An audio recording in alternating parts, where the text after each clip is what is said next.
예, 계속 망하는 얘기만 했는데 오늘은 이제 최종판 망하는 얘기가 나옵니다. 사실 뭐 이 얘기를 끝으로 거의 이제 예레미야서는 이제 말락을 내리죠. 다름 아니라 하나님의 심판의 칼로 사용되었던 바벨론이라는 국가가 이제 하나님에 의해서 패망이 예언되는 이 장면이 이제 드디어 등장하게 됩니다. 예레미야는 여기에 대해서 이렇게 얘기를 하고 있는데요. 우리 함께 우리 3절의 말씀을 같이 한번 읽어보도록 하겠습니다. 시작. 이는 한 나라가 북쪽에서 나와서 그를 쳐서 그 땅으로 황폐하게 하여 그 가운데 사는 자가 없게 할 것임이라. 사람이나 짐승이 다 도망할 것임이니라. 한 나라가 북쪽에서 와서 그를 친다. 여기서 이제 한 나라는 바로 이제 페르시아를 의미하죠. 궁극적으로는 실제적으로 페르시아에 의해서 이제 BC 539년 그 유명한 이제 고레스 왕이죠. 이 나라가 이제 멸망당하게 되는데요. 사실 이제 그 바벨론의 역사는 한마디로 표현하면 짧고 굵다 이렇게 얘기할 수 있습니다. 이 나라가 626년 기원전 626년에 나포볼폴라스라는 이 황제를 통해서 이렇게 갑자기 이렇게 새로 세워져요. 그리고는 이제 604년에 이제 느부갓네살이 왕이 되는데 최고의 중흥기를 맞이합니다. 그런데 이 느부갓네살이 죽고 난 후에 이제 쇠락의 길을 이렇게 겪게 돼서 거의 100여 년도 안 되는 100년도 안 되는 짧은 역사를 가진 나라입니다. 우리의 아시아로 비교를 한다면 진나라 정도 될까요? 진시 황제 기억하시죠? 그래서 그 진나라가 짧고 굵었잖아요. 그런데 이 바벨론이라는 나라는 알다시피 이제 갈그미스 전투라고 그래서 아수르와 애굽, 그러니까 이집트가 함께 연합을 해서 이제 이 바벨론하고 대항을 하게 되는데 그 당시에는 가장 셌던 두 나라의 연합 군이 이 바벨론과 싸움을 했었어도 바벨론이 여기서 승리를 거두게 됩니다. 그러면서 이제 고대 근동의 패권을 이렇게 차지하게 되는. 그래서 아마 그 가나안에서 끌려갔던 유대인들부터 시작을 해서 혹은 모압, 암몬, 이런 에돔 이런 모든 사람들이 바벨론은 아마 영원할 거라고 생각했었을 것 같아요. 왜냐하면은 그 당시에 바벨론을 대적할 수 있었던 나라는 아무것도 없었고 이미 힘이 하늘을 찌를 정도로 이 가지고 있는 것들이 너무 많았고 그래서 이 나라는 도대체 틈이 없는 거죠. 그리고 이 바벨론의 수도에 도착을 했었을 때 그 당시에 최고의 이 문명 또 최고의 기술을 가진 여러 가지의 건물들 또 장치들을 보고 아마 질렸을 것 같고요. 그래서 아마 우리는 다시 돌아가기는 힘들다. 우리는 다시 회복되기는 힘들다. 이런 것들이 패배감으로 남아 있었을 가능성이 굉장히 많습니다. 그런데 그런 나라가 하나님 앞에서 패망하게 된다. 그러니까 아무리 눈앞에 굉장히 세 보이는 혹은 영원할 것 같은 나라도 사실 하나님의 주권 앞에서는 하루아침에 무너질 수밖에 없는 것을 보게 되는데요. 여기에 대해서 하나님께서는 그 이유를 이렇게 이야기를 하고 계십니다. 우리 함께 4절의 말씀을 같이 한번 읽어보도록 하겠습니다. 시작. 여호와의 말씀이니라. 그날 그때에 이스라엘 자손이 돌아오며 유다 자손도 함께 돌아오되 그들이 울면서 그 길을 가며 그의 하나님 여호와께 구할 것이며. 그러니까 때가 되면은 하나님의 손이 이들 가운데 역사하셔서 바벨론을 패망하게 하시고 그 패망하게 한 그곳에서 유대 백성들을 다시 불러서 예루살렘으로 돌아오게 하시려는, 그러니까 바벨론의 패망은 곧 이스라엘의 구원과 회복이었다 이렇게 볼 수 있습니다.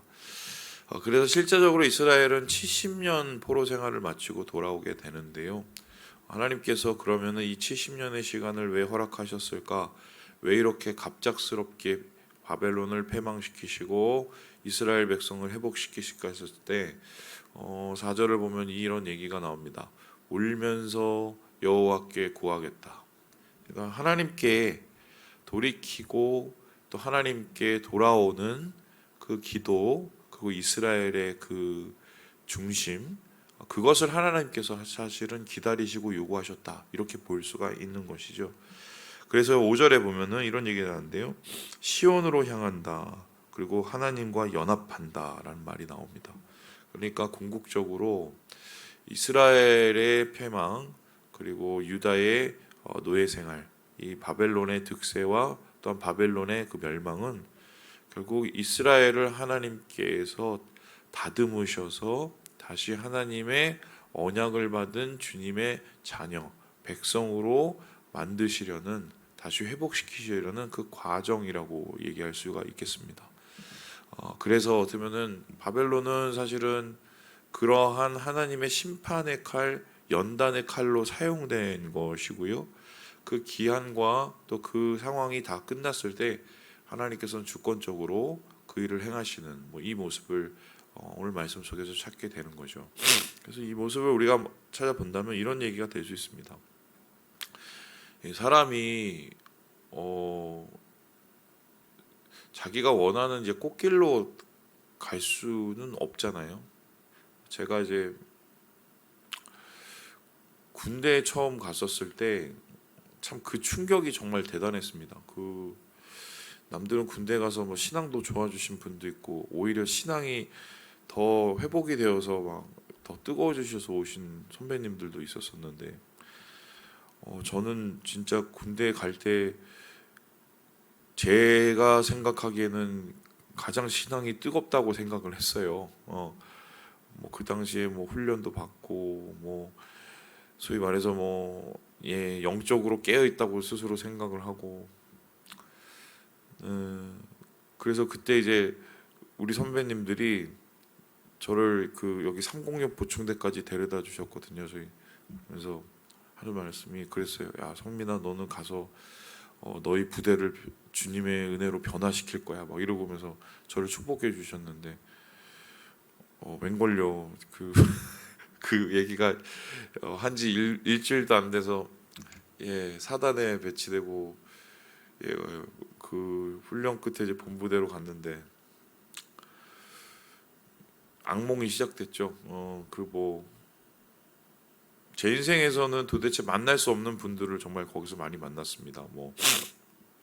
바로 제 위에 있었던 사람은 그 나이트 클럽 에서 그 영업 사장 뭐 이런 거 하시는, 머리에 이렇게 여기서 여기까지 흉터가 칼자국이 있었어요. 그다음 그리고 제가 바로 그 군악대에 들어갔었을 때 분위기가 너무 안 좋아서 저는 이게 왜 그러나 싶었는데 몇 주 전에 탈영이 있었고요.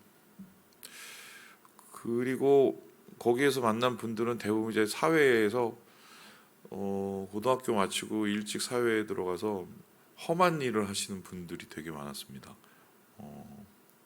이 사단군악대라 이 전공자들이라기보다는 여기저기서 막 이렇게 모은 사람들이 많아갖고 그랬던 것 같은데, 아직도 기억하는 게 처음에 딱 들어갔더니 저를 이제 앞에 세우고 그 더블백을 이렇게 다 뒤집어 갖고 모든 그 물건을 쏟아 놓더라고요. 그러더니 한 명씩 그 병장님부터 나오셔서 자기가 원하는 걸 하나씩 다 가져갔어요. 그리고 제 물건을 이렇게 다 분배를 하고 자기가 쓰던 거를 이렇게 다 갖다 놓고, 그거도 있을 수 있다고 치는데 악습이죠. 그러더니 저녁이 딱 되고 밥을 먹고 이제 저를 저 위에 분들이 바로 제 위에 분들이 이제 데리고 가시더니 종이장 하나를 주면서 거기에 이름이 쫙 나열됐었습니다. 한 30명. 그거를 5분 만에 외우라고. 그래서 보고 그걸 누가 외우겠어요? 아인슈타인도 못 외워요. 그죠? 못 외운다고 또 그때부터 이제 구타가 시작되고. 그래서 세상에서 태어나서 그런 경험은 처음이었어요. 이런 세상이 있었구나, 이런 세상이. 그리고 제가 더 이제 주목을 받았던 이유가 뭐냐면, 대학생이 저 혼자였고요. 딴 분이 계셨는데 그분이 이제 곧 제대할 뿐이라. 그러니까 항상 저를 이렇게 뭐 얼차를 주거나 또 이렇게 구타를 할 때 레파토리가 그거였습니다. 네가 대학에서 놀고 있을 때 우리는 뭐 했다 뭐 이런. 예. 그래서 그때 제가 무슨 생각이 들었냐면은 아니 하나님이 살아계시면 어떻게 나를 이렇게 하실 수가 있어? 뭐 이런 생각. 그리고 막 그러한 어려운 환경 속에서 막 제가 무너지는 걸 막 경험을 하면서 야 도대체 내 신앙은 그동안 뭐였냐 뭐 이런 막 자괴감 같은 게 진짜 많이 괴롭히고 패배감 같은 게.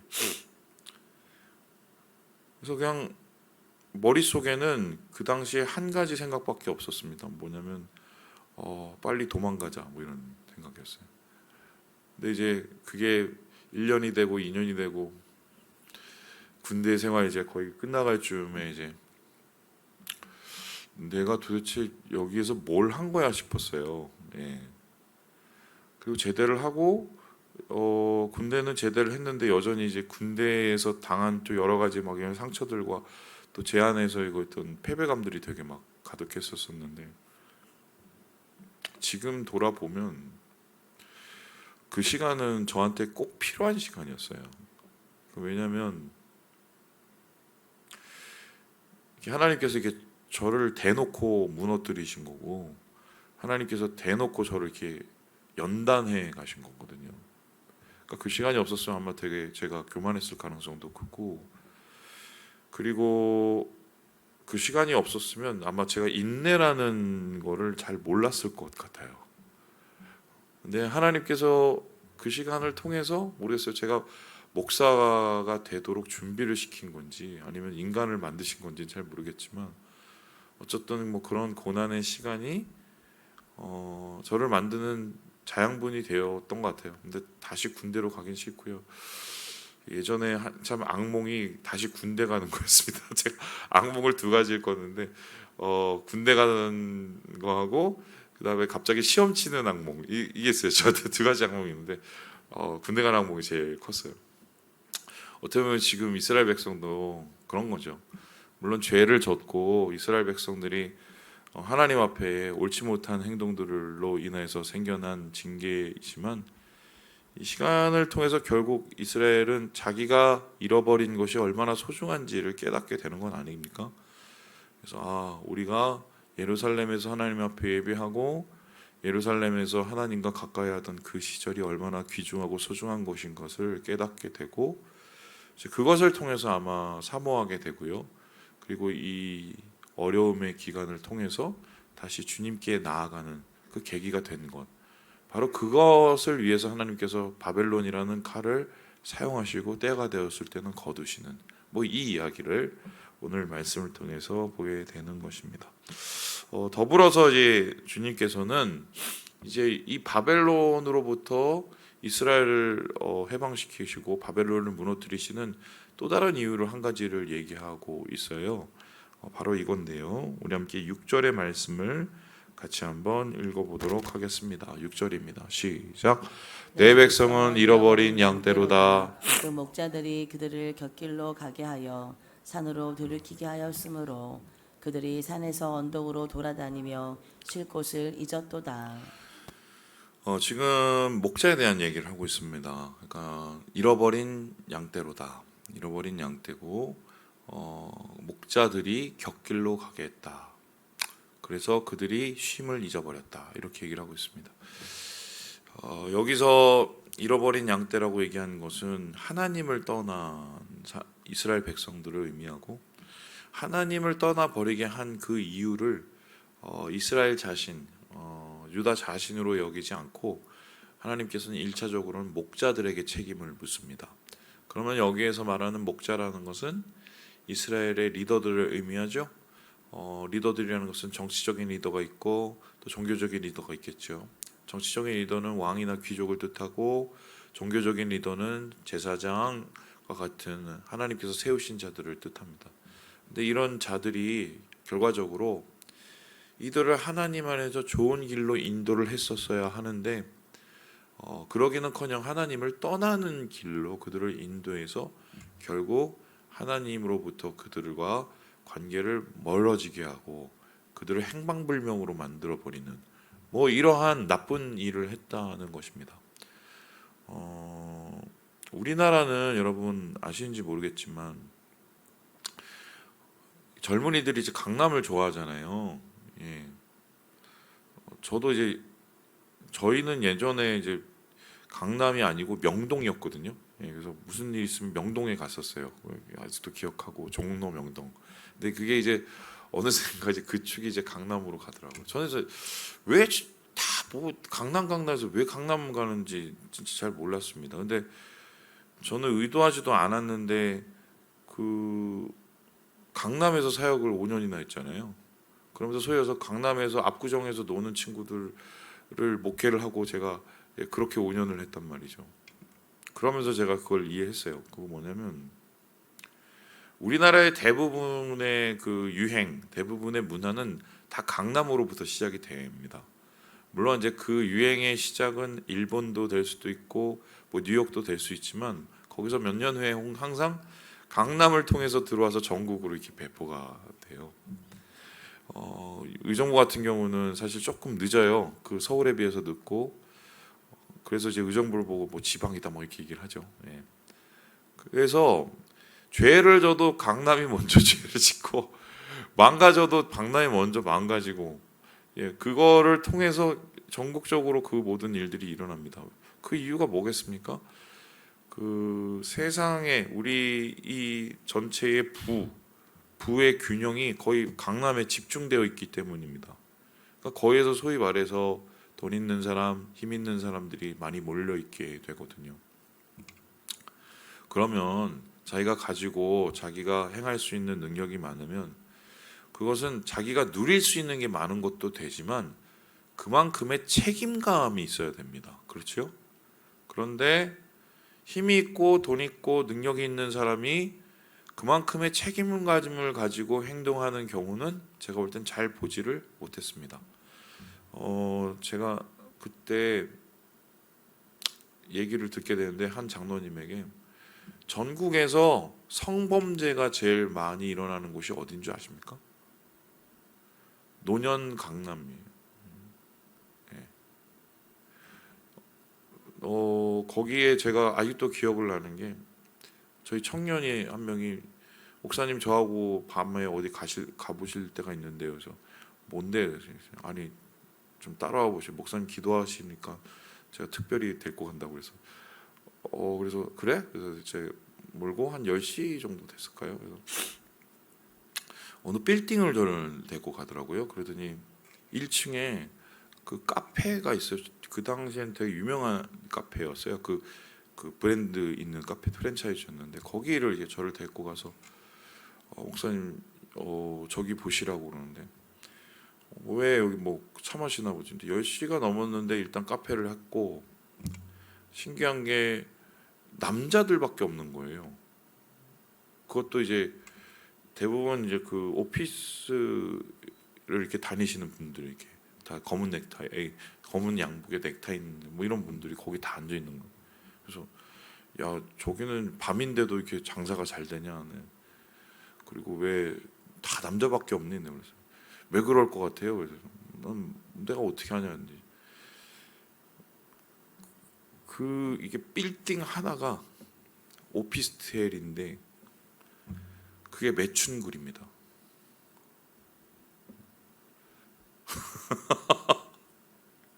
그래서 거기에 대기 그게 있어요. 대기 있는데 그게 띵동 울리면 올라가요. 거기 소위 말해서 무슨 뭐 IT 업계에서 뭐 소위 돈 있는 친구들 이제 거기 애들이 좀 와 있겠죠. 그걸 보면서 저한테 그 청년이 저한테 그랬어요. 목사님 이게 강남이에요.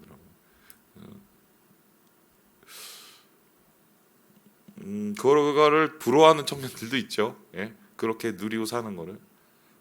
근데 결론적으로는 언젠가는 책임을 져야 될 때가 오거든요. 예. 자기에게 맡겨진 그 무게, 달란트의 비유처럼 특별히 사역자들이 힘든 이유가 바로 그거입니다.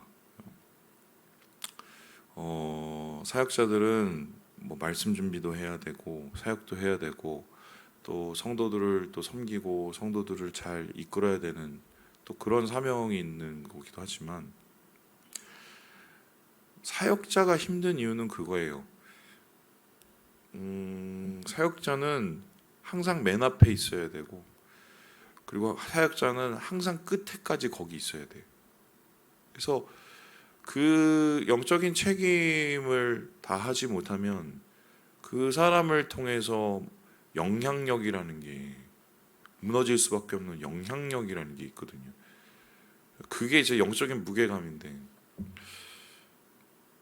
저는 진짜 충격적인 건 요즘 제가 이렇게 얘기하면 또 꼰대인가요? 그 요즘 사역자들 중에 그러한 좀 사명감이나 책임감을 가진 친구들이 점점 줄어들어요.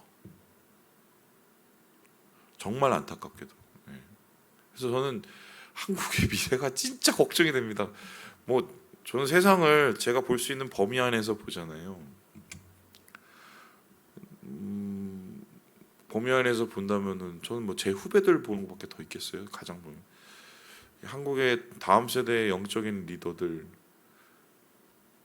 정말 생각하면 좀 아찔합니다. 정말 아찔해요. 목자가 무너지면 양들은 흩어지거든요. 어떻게 보면 우리는 하나님께서 세상 속에서 세운 목자들이거든요. 우리가 담당해야 될 그 가정, 우리가 담당해야 될 바로 그곳이 하나님께서 세우신 그 뭔가가 있는데 결국 이스라엘이 망하게 된 그 시작은 거기서부터 시작이 된 거죠. 사실은 그 목자들의 붕괴. 말씀을 마칩니다. 우리 사랑하는 여러분, 그래도 하나님이 회복시키시는 이것을 기억하시고요. 주님과 함께하는 그 교제의 시간을 사모하시고 또 하나님께서 주신 사명을 잘 지키시면서 오늘 하루를 주님과 함께 승리하시는 우리 모든 형제 자매들 되시길 주님의 이름으로 축원합니다.